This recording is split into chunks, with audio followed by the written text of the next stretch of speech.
ആ അമ്മയ്ക്ക് നീതി കിട്ടേണ്ടത് കേരളത്തിൻ്റെ ആവശ്യമാണ്.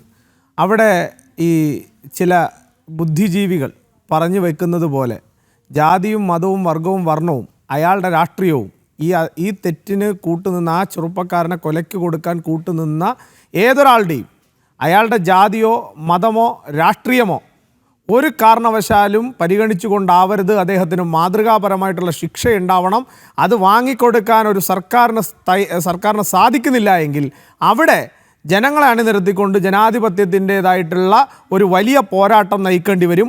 ആ പോരാട്ടം ചിലപ്പോൾ ചില വർഗീയ ശക്തികളെ, വർഗീയതയ്ക്ക് താലാട്ട് പാടുന്ന ചില ആളുകളെ അറബിക്കടലിൻ്റെ ആഴങ്ങളിലേക്ക് താഴ്ത്തിക്കൊണ്ടാണ് ആ പോരാട്ടം വിജയിപ്പിക്കേണ്ടതെങ്കിൽ ആ നിലയ്ക്ക് ആ പോരാട്ടം വിജയിപ്പിക്കാൻ കേരളത്തിലെ ചെറുപ്പക്കാർ ഇറങ്ങിത്തിരിക്കും എന്നുള്ളതാണ് എൻ്റെ ഈ വിഷയത്തിലുള്ള ഏറ്റവും അവസാനത്തെ നിലപാട്.